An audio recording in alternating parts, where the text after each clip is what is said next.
Dirty boy asks to care for horse in exchange for food and does the impossible. Richard Anderson had the shotgun in his hand when he heard the faint voice behind him. The farmer turned and saw a skinny boy with messy blonde hair and torn clothes standing at the entrance to the stable, with his eyes fixed on the horse that was rearing furiously inside the stall. "Please, sir, let me take care of him in exchange for a plate of food," asked the boy, pointing to the animal that had injured 3 veterinarians that week. Richard lowered the weapon, incredulous. That horse had become a nightmare. No one could get near Thunder without him rearing up and trying to attack with his front hooves. The animal was sick with a wound on his hoof that wouldn't heal, and the most expensive veterinarians in the Midwest had given up on treating him. "Kid, you don't know what you're asking. This horse is dangerous. I'm going to have to put him down today," said Richard, observing the boy who couldn't be more than 10 years old. "I know how to care for horses, sir. The boy hesitated for a moment. "My mother taught me. Please, I just want a chance. If it doesn't work out, you do what you have to do." Richard looked at the boy and then at the horse. There was something in the boy's voice that intrigued him. Maybe it was pure curiosity, or maybe compassion for the hunger written on the child's thin face. "All right, but if he hurts you, it's not my fault," he murmured, putting away the shotgun. The boy slowly approached the stall. Thunder, who had been agitated and snorting, suddenly stopped moving. His ears turned forward, as if he were paying attention to something specific. "Easy, my beauty. Easy," whispered the boy, slowly extending his hand. To Richard's astonishment, the horse didn't back away. On the contrary, he lowered his head and allowed the boy to touch his muzzle. It was as if he recognized that voice, that gentle way of speaking. "How did you manage to do that?" asked Richard, not believing what he saw. "He was just scared, sir. Horses can sense when we're nervous. If we stay calm, they do too." At that moment, Patricia Anderson, Richard's wife, appeared at the stable door. She was a woman in her early 50s, graying hair tied in a bun, and attentive eyes that didn't miss a single detail. "Richard, what's going on here? Who is this boy?" "He says he can take care of Thunder, Patricia. And just look what happened." Richard pointed to the horse, who was now calm, letting the boy run his hand along his neck. Patricia observed the scene with a strange expression on her face. There was something familiar about the way the boy handled the animal, but she couldn't identify what it was. "What's your name, boy?" she asked. "Noah, ma'am. Noah Wilson." "And where are your parents, Noah?" The boy looked down, and for a moment he seemed even younger than he really was. They're not here anymore, ma'am. I live alone." "Alone? Where?" insisted Patricia, concerned. Noah hesitated before answering. "In the old barn on the neighboring farm. The owner lets me stay there because it's abandoned anyway." Patricia exchanged a worried look with her husband. That neighboring farm had been abandoned for years after the previous owners lost everything under circumstances she preferred not to remember. "Frank!" shouted Richard to the foreman who was passing outside. "Come here a moment." Frank Miller was a tall, thin man, about 40 years old, who had worked on the farm for over 2 decades. He entered the stable and stopped suddenly upon seeing the boy near the horse. "Boss, how did this kid manage to get near Thunder?" "That's a long story, Frank.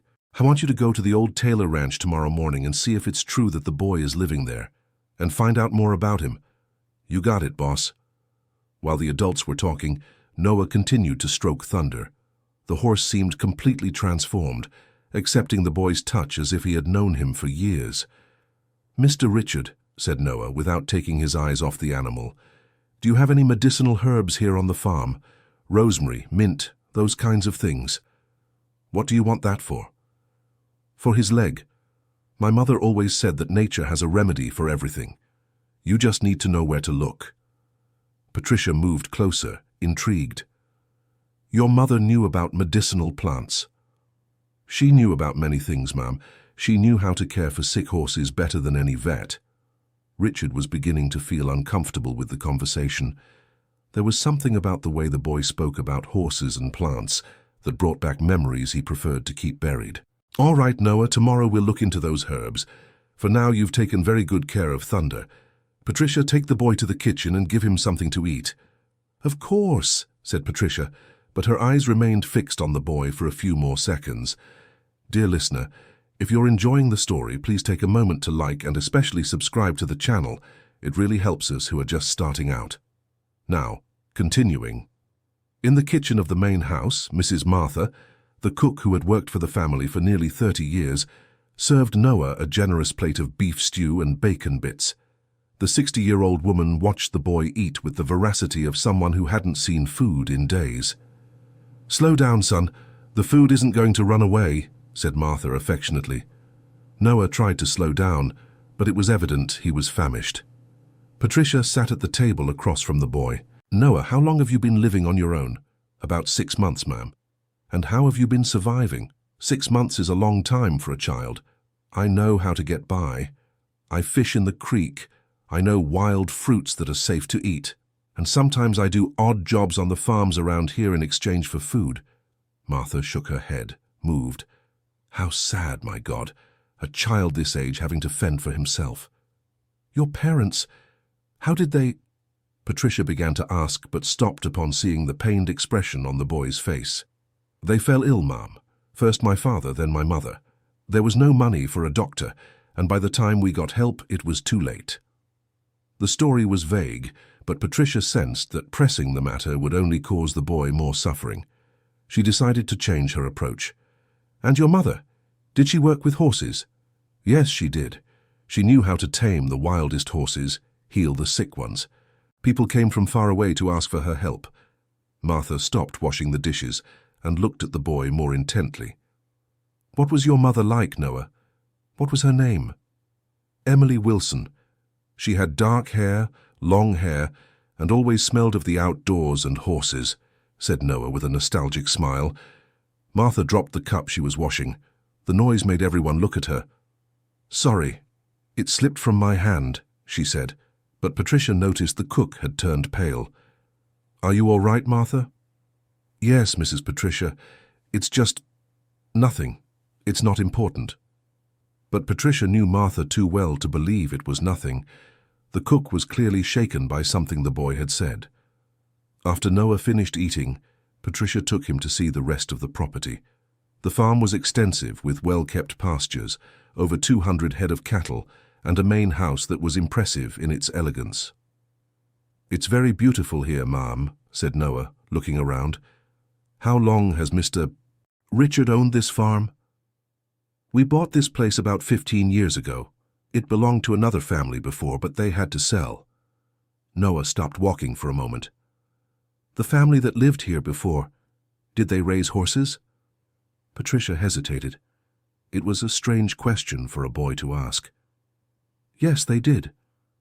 "Why do you want to know?" "Just curious. It's just that in the barn where I live, there are some marks on the wood that look like they're from horses. And there are some old nails where the stalls should have been. That makes sense. The farm has always been focused on horses, long before we got here." At that moment, Jessica Anderson, daughter of Richard and Patricia, arrived from Cornell University. She was a 20-year-old young woman studying veterinary medicine in New York, who always spent weekends at the farm. "Mom, who is this boy?" asked Jessica, looking at Noah with curiosity. "This is Jessica, our daughter," said Patricia. "Jess, this is Noah. He managed to calm Thunder today." "Managed to what?" Jessica's eyes widened. "Nobody can get near that horse." "Well, your father was ready to put the animal down when Noah showed up." Jessica looked at the boy with renewed interest. As a future veterinarian, she was intrigued by anything related to animal behavior. "How did you do that, Noah?" "I can't really explain, miss. It's something my mother taught me. She said horses aren't bad creatures, you just need to understand what they're feeling." "Was your mother a veterinarian?" "No, she never studied it in school, but she knew more about horses than many people with degrees." Jessica grew even more curious. There were documented cases of people without academic training who developed extraordinary skills with animals, usually based on traditional knowledge passed down through generations.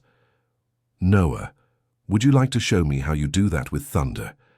I'm studying to be a veterinarian and I'd love to learn." "Of course, miss, but it has to be slow, no rush. Horses can sense when we're nervous." The three returned to the stable where Richard was still observing Thunder. The horse remained calm, something that hadn't happened in weeks. "Dad, Jess wants to see how Noah handles Thunder," said Patricia. "Just don't get too close, Jessica. Even though the boy managed to calm the animal, it's still dangerous."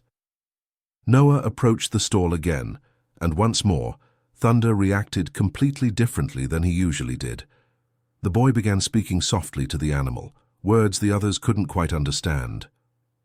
"What are you saying to him?" asked Jessica. "I'm singing a lullaby my mother taught me. She said the old horses knew this song." Noah began humming a soft, ancient melody.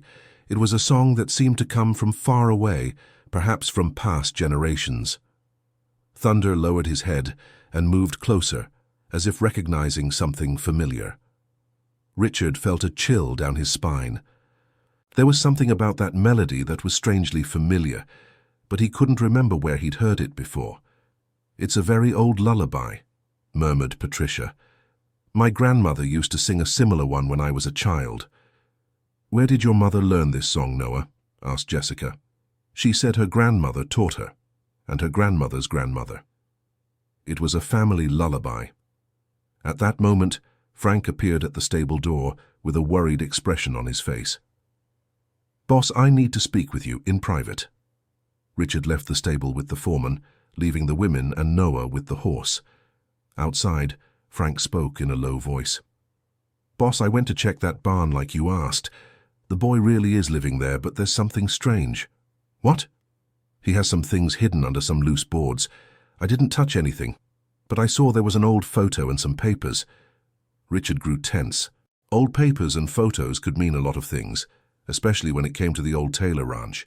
"Did you recognize anything in the photo?" "Couldn't see it clearly, boss. It was kind of dark. But it looked like a woman with horses." "Frank, do you remember the family that lived here before us?" "I sure do. The Taylors. Mrs. Emily was famous for taming impossible horses. Mr. William raised the best animals in the Midwest." Richard felt his stomach tighten. Emily.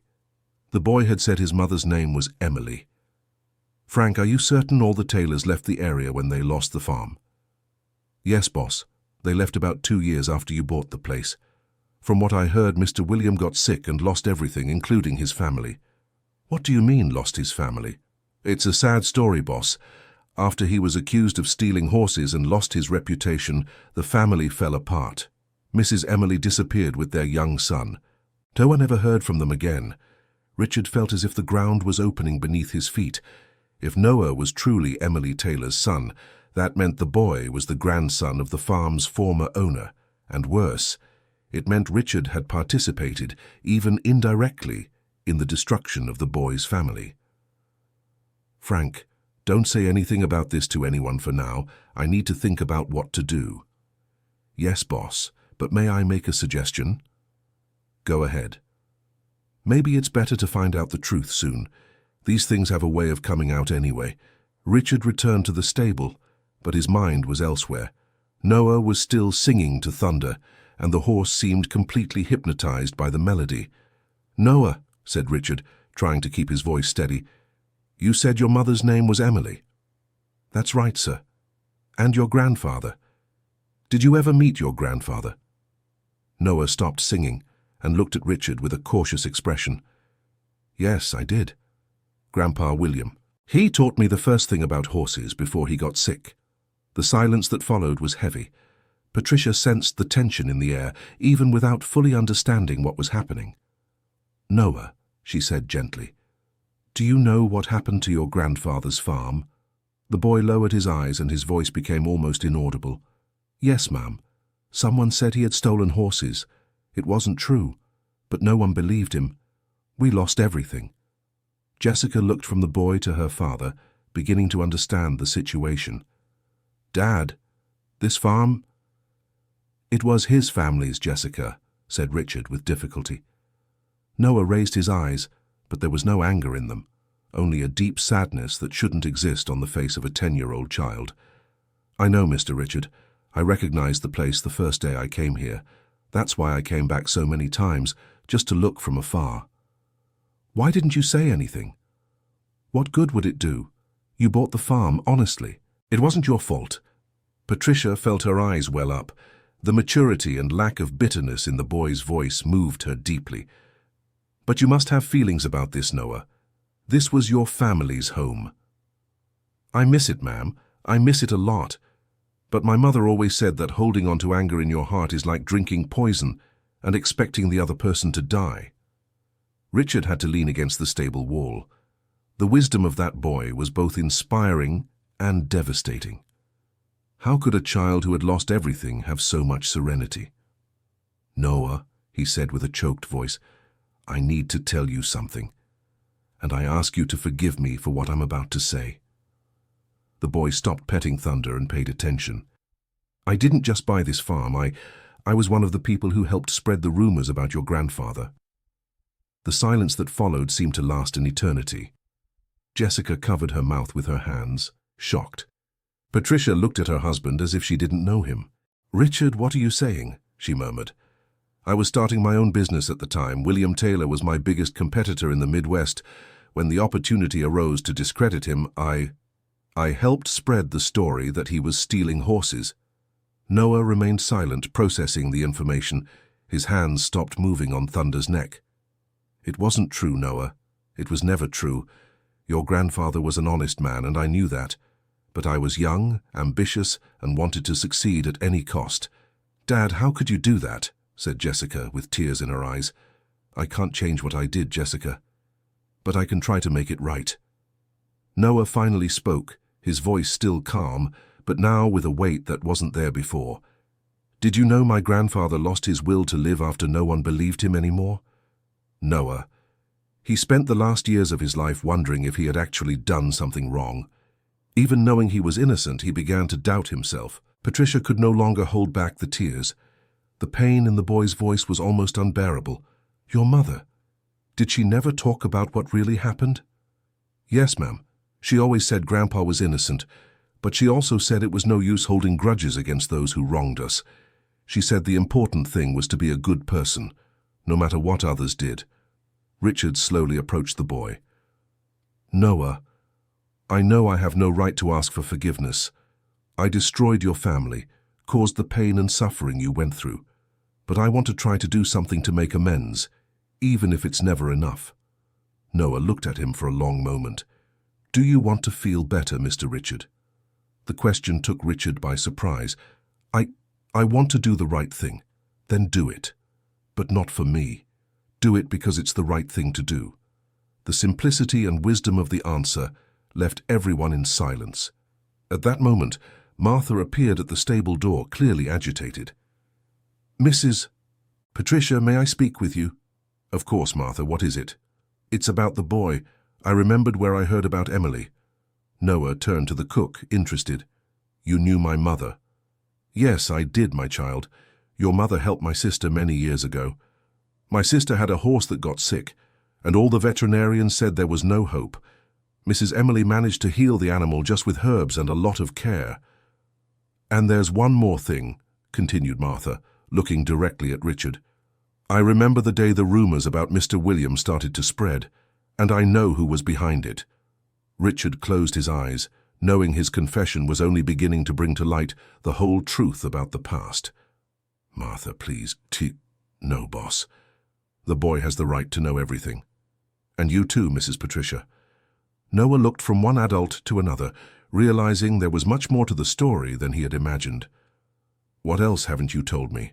Dear listener, if you're enjoying the story, please like and especially subscribe to the channel. It really helps us who are just starting out. Now continuing. Martha took a deep breath before continuing. "Noah, your grandfather didn't lose the farm just because of the rumors. He was tricked in a deal. They sold him sick horses, horses that looked healthy but were contaminated with a disease. When the animals started dying, the blame fell on him." "How so?" asked Jessica. "The horses had a disease that only appeared after a few weeks. The seller knew this, but Mr. William didn't. When the buyers of the horses saw the animals were dying, they thought Mr. William had sold stolen or sick horses on purpose. Noah felt anger growing inside him for the first time since he arrived at the farm. "And who sold the sick horses to my grandfather?" Martha looked at Richard with an expression of disappointment. Your father sold some, Noah, but the main supplier was Robert Thompson, who at the time was Mr. Richard's partner. Patricia looked at her husband, shocked. Richard, you never told me about this. Patricia, At the time I didn't know the horses were sick. Robert said they were healthy animals, just not officially registered. But you suspected when the problem started, didn't you? Said Martha. And yet, you let all the blame fall on Mr. William. Noah moved away from Thunder and walked to the back of the stable. He needed a moment to process everything he was hearing. Where is this Robert Thompson now? He asked. He died 5 years ago, Noah, said Richard. But before he passed, he came to me and told the truth about the horses. That's when I knew your grandfather really was innocent. You knew 5 years ago and never tried to find my family to tell the truth. Richard lowered his head, ashamed. I tried, Noah. But you had already disappeared from the Midwest. Nobody knew where you were. We were just 2 towns away, Mr. Richard. If you had really looked, you would have found us. The boy's words hit Richard like a punch. He really hadn't made an effort to find the Taylor family. The guilt was too heavy, and he had preferred to bury the past. Jessica approached her father. Dad, I can't believe this. How could you live all these years knowing what you had done? I tried to convince myself it was too late to change anything, Jessica, but I was wrong. Noah turned to face Richard. Do you still have the documents for the farm purchase? Yes, I do. Why? Because I want to see if my grandfather really signed the sale or if someone forged his signature. The request took everyone by surprise. Richard didn't expect the boy to be so direct. Noah, if there is any irregularity in the documents, then the sale can be voided, I know. I'm not a street kid because I'm stupid, Mr. Richard. My mother taught me to read and understand the law. Patricia approached the boy. Noah, what do you really want? What is your goal with all this? Noah looked at her with his clear, determined eyes. I want the truth, Mrs. Patricia, the whole truth. And I want my grandfather's name cleared, even if he's no longer here to see it. And if the farm is really rightfully yours, then I'll have to decide what to do with it. At that moment, Dr. Wilson, the farm's official veterinarian, arrived for another attempt to treat Thunder. He was a middle-aged man, always very formal and confident in his methods. Richard, I came to see how the horse is doing. I brought a stronger sedative. If we can't treat the wound today, it really will be best to put the animal down. Dr. Wilson, the horse is much better. Noah here managed to calm him down. The veterinarian looked at the boy with skepticism. A child?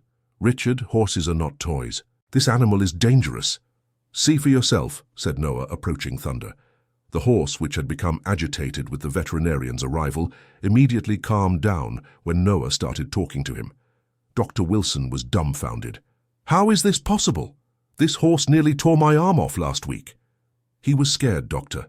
When someone approaches him all nervous and with noisy instruments, he gets frightened. But I'm a veterinarian. I know how to handle animals. You know how to heal, Doctor, but healing and calming are different things. Noah showed Thunder's injured hoof to the veterinarian. Look how the wound is healing. I used an herbal paste that my mother taught me to make. Dr. Wilson examined the animal's hoof and couldn't believe what he saw. The wound that had shown no signs of improvement for weeks was visibly better. What herbs did you use? Comfrey, marigold, and a bit of propolis, and I also washed it well with witch hazel tea. That's folk medicine. It has no scientific basis. It may not have scientific basis, Doctor, but it gets results, said Jessica, who had observed everything with professional interest. The veterinarian was clearly uncomfortable with the situation. His authority was being questioned by a 10-year-old child. Richard, I don't recommend you continue with this experiment. If anything goes wrong, the responsibility will be yours. Dr. Wilson, said Noah respectfully, you can continue monitoring Thunder's treatment. I don't want to take away your work. I just want to help the horse get better. The boy's diplomacy left the veterinarian without direct arguments, but he left the stable visibly irritated. That boy is going to cause trouble, he murmured to Richard before leaving. After the veterinarian's departure, Frank approached Richard. Boss, may I suggest something? Go ahead. What if we bring Noah's things from the barn over here? It's not right for a child to live alone in that place. Noah looked at Frank with gratitude. Thank you, Mr. Frank, but I don't want to be a bother. It's no bother, Noah, said Patricia. We have plenty of extra rooms in the house. You can stay here while we sort out this whole situation. I accept, but only if I can continue taking care of Thunder. Of course you can, said Richard. In fact, I'd like you to be in charge of him. Noah smiled for the first time since the truth about the past had begun to reveal itself. Then let's go get your things, said Frank. Noah, Frank and Jessica went to the abandoned barn. The place was truly sad, with loose boards, leaks, and signs that no one had cared for that space for years. Noah, were you really living here? Asked Jessica, horrified. Yes, I was. It's not bad. It's dry and has plenty of space. Noah led them to a corner where he had created a sort of bed with straw and some rags. Under some boards he kept his only belongings, some clothes, a photo, and some papers wrapped in plastic. May I see the photo, Noah? Asked Frank. Noah hesitated for a moment, then handed over the photo. It was a black and white image of a young and beautiful woman surrounded by several horses. Behind her, part of a stable could be seen that Frank recognized immediately. Is this your mother? Yes. This photo was taken here at the farm, when she was still single and lived with my grandfather. Jessica took the photo and examined it carefully. Noah, your mother was very beautiful. And look at all these horses. She really knew her stuff. She was the best horse trainer in the Midwest. People came from far away to ask for her help. Frank looked at the papers Noah had kept. May I see these documents? Noah nodded.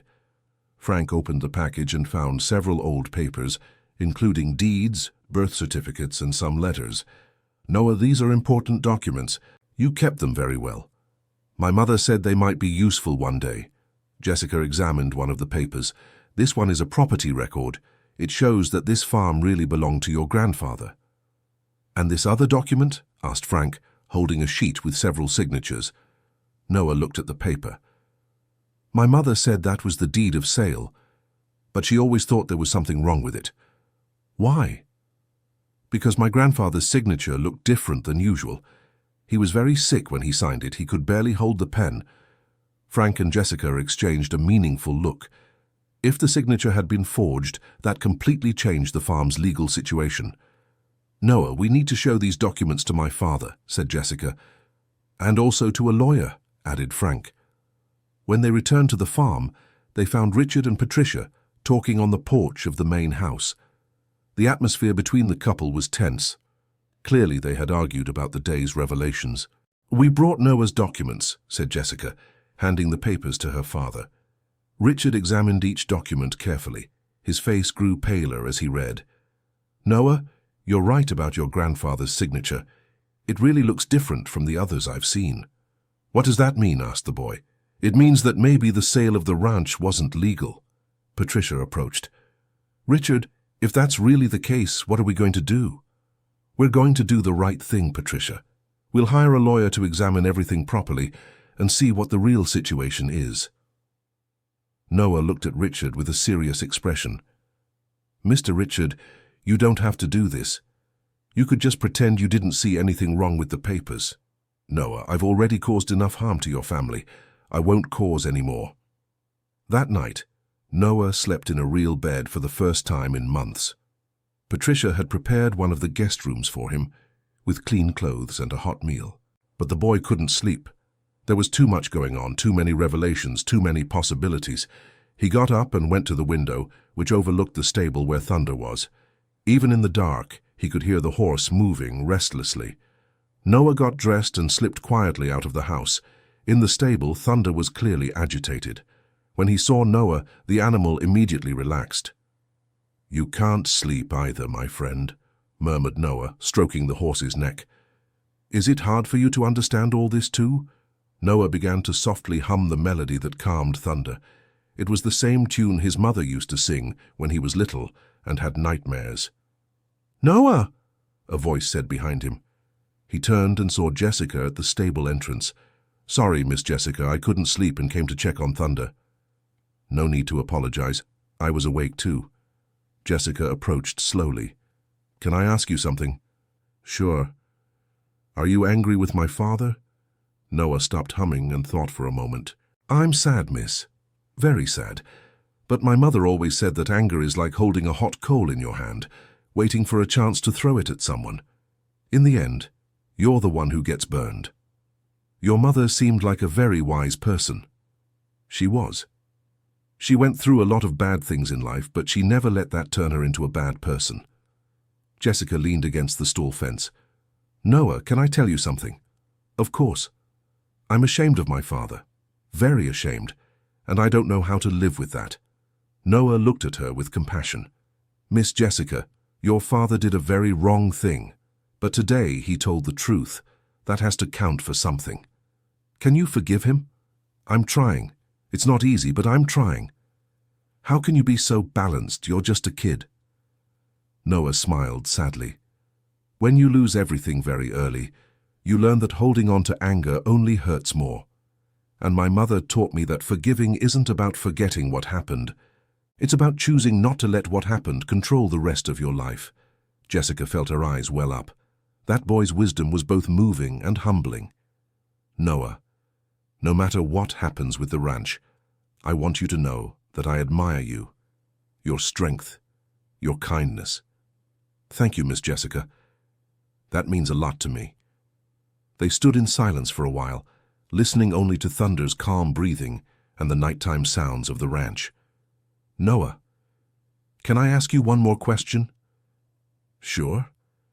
If the ranch really is yours, what will you do? Noah looked around the stable, then at the pastures stretching beyond the fence. I want to do the same thing my grandfather did here.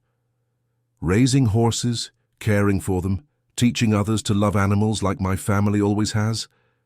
And my parents, if the farm is yours, we'll have to leave. Noah looked at her sincerely. Miss Jessica, this farm is large. There's room for everyone. And I don't understand anything about business. I'm going to need help. You'd let my family stay. I'd let your family be my family if you wanted. The response left Jessica speechless. The boy's generosity was almost impossible to believe. Noah, after everything my father did to your family. Miss Jessica, mistakes of the past don't have to become curses of the future. My mother always said that. At that moment they heard footsteps approaching.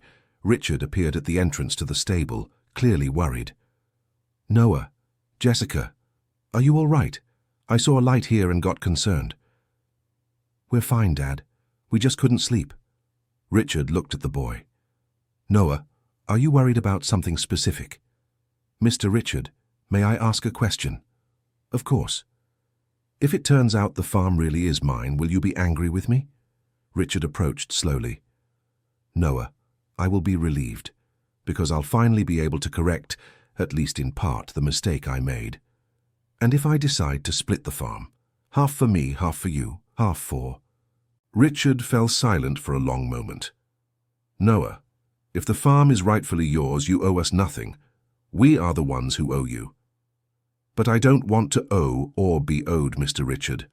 I want a family, and you seem like good people, despite the mistakes of the past. Richard felt a strong emotion taking hold of him. The generosity of that boy was something he didn't know if he deserved. Noah, are you sure about what you're saying? Yes, I am. But there's one condition. What is it? That you tell everyone in the Midwest what really happened to my grandfather. That you clear his name. I promise, Noah, I will make sure everyone knows the truth about William Taylor. Jessica looked from her father to Noah, seeing a kind of reckoning happening before her eyes. And there's one more thing, Noah continued. Go on.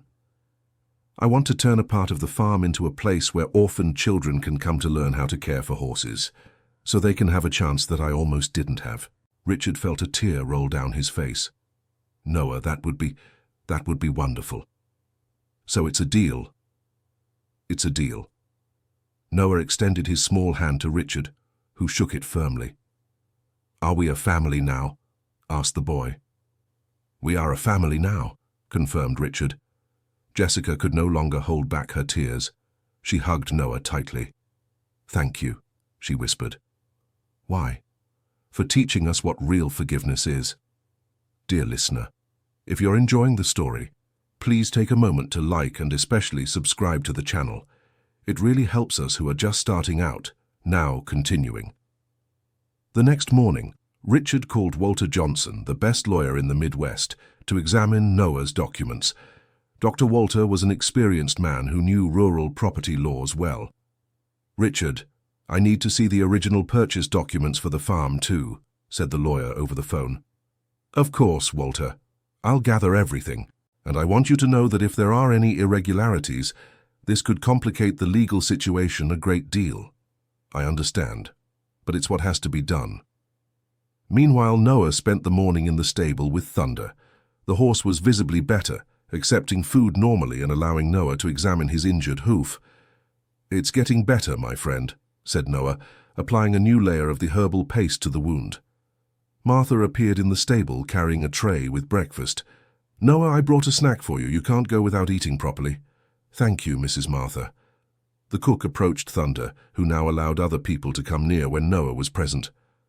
"My goodness, how this horse has changed. He seems like a different animal." "He just needed affection, Mrs. Martha, just like people." Martha looked at the boy with tenderness. "Noah, can I tell you something about your mother?" "You may. She saved my sister's horse's life but refused to accept any payment. She said that the gift of healing isn't for charging, it's for sharing." Noah smiled. "She always said that God gave people talents to help each other, not to get rich." "Your mother was a saint, Noah. She was a good person. Very good." At that moment, an unfamiliar car entered the property. From the vehicle stepped out a well-dressed man, about 50 years old, who looked around with interest. "Noah, stay here with Thunder," said Martha. "I'll see who it is." The man went directly to the main house where he was received by Richard. "Mr. Anderson, my name is Kevin Thompson. I'm the son of Robert Thompson." Richard became tense. Robert Thompson had been his former partner, the one who provided the sick horses that ruined William Taylor. "Kevin, what can I do for you? I heard you have a boy here who might be from the Taylor family. Is that true? Why do you want to know?" Kevin looked around, noticing the quality of the farm's facilities. "Because my father left some things for me before he passed. Things about the business you two did with William Taylor." Richard felt a chill in his stomach. "What kind of things?" "Documents, Mr. Anderson. Documents that prove you knew the horses were sick when you sold them to old Mr. Taylor. Kevin, your father assured me at the time that the horses were healthy. That's a lie. I have the letters he wrote telling everything, letters that were never sent, but that detailed the whole scheme." Patricia appeared on the porch, worried about the tone of the conversation. "Richard, who is this gentleman?" "This is Kevin Thompson, Patricia, son of Robert." Kevin looked at Patricia with a fake smile. "Mrs. Anderson, I came here to make a deal with you." "What kind of deal?" asked Richard, suspicious. "I know you're having problems because of the Taylor boy, and I can help." "How?" "I have documents that prove the Taylor family was truly wronged, but I also have documents that can protect you from legal consequences." Richard realized where Kevin was going. "And what do you want in return?" "A percentage of the farm. Let's say 40%. 40%? You're crazy." "Mr. Anderson, without my help you could lose everything. With my help you keep most of it." At that moment Noah appeared, coming from the stable. Kevin looked at him with interest. "So this is the famous Taylor boy?" Noah looked at the man cautiously. "Who are you, sir?" "I'm Kevin Thompson. My father knew your family." "Is your father the Robert Thompson who sold sick horses to my grandfather?" Kevin was surprised by the boy's frankness. "Yes, he was, and I came here to help resolve this situation." "We don't need your help," said Noah calmly.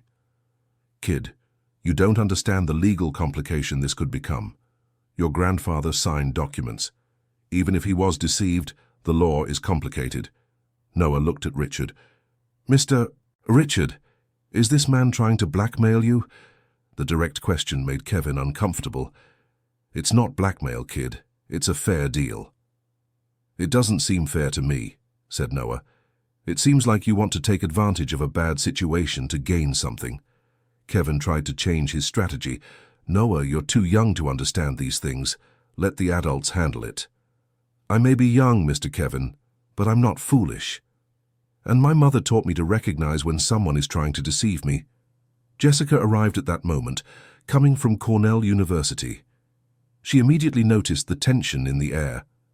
"What's going on?"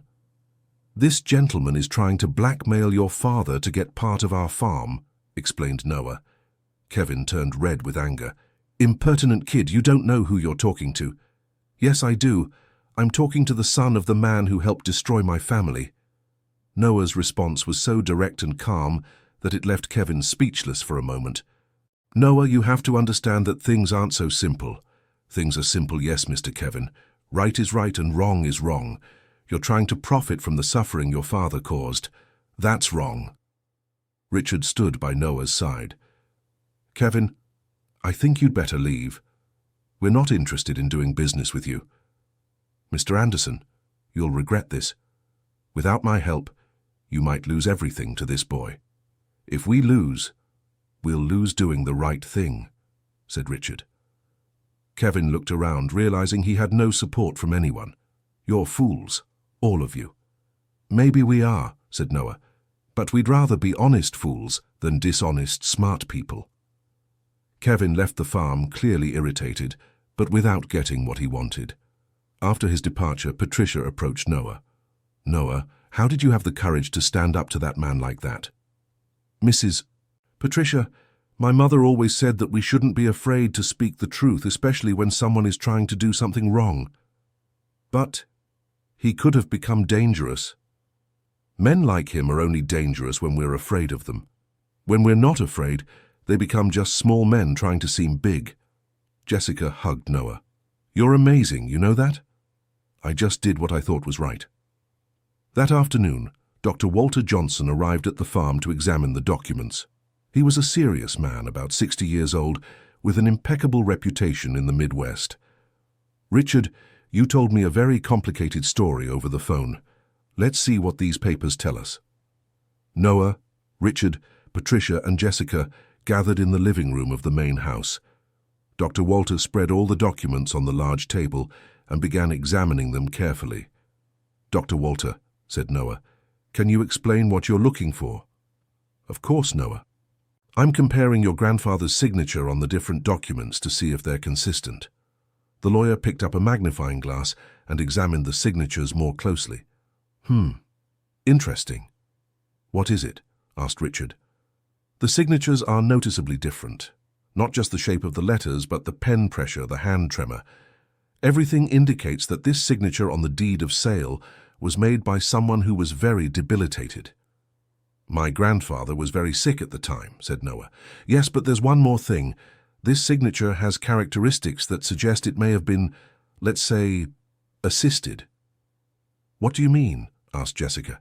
"Someone may have guided your grandfather's hand, Noah, or even signed for him." The silence that followed was heavy. If the signature had been forged, it completely changed the legal situation. "Dr. Walter, what does this mean in practice?" asked Patricia. "It means the sale can be voided. If we can prove that William Taylor wasn't in condition to sign the document or that the signature was falsified, the property legally returns to his heirs." Noah looked at Richard. "Mr. Richard, did you know my grandfather was sick when he signed?" Richard lowered his head. "I knew he wasn't well, Noah, but I didn't imagine he was so debilitated." "Who else was present at the signing?" "Robert Thompson and a notary public who had worked with us before on other business." "Doctor," Robert took notes in his notebook, "is this notary public still alive?" "Yes, it's Vincent Robinson. He has a notary office in town. I'll need to speak with him, and I'll also hire a handwriting specialist to examine these signatures." Noah stood up and went to the window, looking out at the pastures stretching to the horizon. "Dr. Walter, how long does it take to resolve a situation like this?" "It could take several months, Noah. These legal matters are complex. And in the meantime, you all continue as you are. Nothing changes until we have a definitive decision." Noah turned to the group. "All right then, I'll keep taking care of Thunder and learning about the farm. Noah, said Dr. Walter, you understand that if the farm is legally yours, you'll have to make important decisions about what to do with it. Yes, I understand, and I already know what I'm going to do. What? Noah looked at each person in the room before answering. I'm going to make it a place where broken families can be rebuilt. The answer left everyone moved. The boy's maturity and wisdom continued to surprise them. In the weeks that followed, Noah settled completely into the farm's routine. He spent mornings caring for Thunder, who was almost fully recovered, and afternoons learning about farm management with Richard. Noah, you have a natural talent for this, said Richard, watching how the boy quickly grasped concepts of cattle management and planting. I think it's in the blood, Mr. Richard. My grandpa always said the land speaks to those who know how to listen. Jessica was also helping Noah prepare for possible future responsibilities. Noah, you need to understand that managing a farm is more than just taking care of animals. There are financial, labor, environmental matters. I know, Miss Jessica, but I don't need to know everything by myself. That's why I want you all to keep helping me. One afternoon, while Noah was in the stable with Thunder, Frank approached with a worried expression. Noah, there's a man outside wanting to speak with you. Who is it? Said he's a journalist. Wants to do a story about you and the horse. Noah frowned. He didn't like drawing attention to himself. Can you tell him I don't want to give an interview? He said he already spoke with Kevin Thompson. Said he has important information about your family. Noah stopped brushing Thunder. What kind of information? I don't know. But the way he spoke made me worried. Noah sighed. All right, I'll talk to him. But you stay nearby, please, Mr. Frank. The journalist was a young man, about 30, with a recorder in hand and a notepad. Noah Taylor? My name is Brian Parker. I'm a reporter for the County Herald. I'd like to talk with you about your story. What do you want to know? Is it true that you're claiming ownership of this farm? Noah looked at the man cautiously. I'm not claiming anything. I just want to know the truth about what happened to my family. Kevin Thompson told me you're trying to blackmail the Anderson family. Noah felt anger for the first time in weeks. Kevin Thompson lied. He's the one who tried to blackmail Mr. Richard. Can you prove that? I don't need to prove it. Mr. Richard and his family were there. Ask them. Brian continued asking biased questions, clearly trying to create a sensational story. Noah, don't you think it's strange that a 10-year-old boy can tame a horse that veterinarians couldn't treat? I didn't tame any horse. I just took care of him with kindness. But some people are saying you have special powers. Noah stood up irritated. I don't have any powers. I just know how to take care of horses because my mother taught me. If you want to write a dishonest story, you'll have to do it without me. Noah, wait. But the boy was already walking away, heading toward the stable. Brian tried to follow him, but Frank stepped in his path. I think you'd better leave. The boy said he doesn't want to give an interview. But I have the right to do my job. And he has the right not to talk to you. Richard appeared at that moment, drawn by the noise of the argument. What's going on here? This journalist is trying to force Noah to give an interview, explained Frank. Mr. Anderson, I just want to tell the true story, said Brian. The true story is that Noah is a child who lost everything and is trying to rebuild his life. There's nothing sensational about that. But what about the accusations against you? Kevin Thompson said that Kevin Thompson is trying to take advantage of the situation. If you want the true story, I can tell you, but I won't let them turn Noah into a circus. Brian realized he wasn't going to get the sensational story he wanted. All right, but this story will come out one way or another. Then make sure it comes out the right way, said Richard. After the journalist left, Richard went to look for Noah in the stable. Noah, are you all right? I am, Mr. Richard. I just got upset with the lies that man was trying to make up. Unfortunately, some people like to complicate simple stories. Why do they do that? Because complicated stories sell more newspapers than stories of kindness and forgiveness. Noah petted Thunder, who always calmed him down. Mr. Richard, do you think they'll make up a lot of lies about us? They might, Noah, but the truth always comes out in the end. And if more people like Kevin show up trying to take advantage of the situation. Richard moved closer to the boy. Noah, no matter who shows up or what they try to do, we're on the right side now, and we're going to stick together. Do you promise? I promise. That night, during dinner, Patricia brought up the subject of the newspaper story.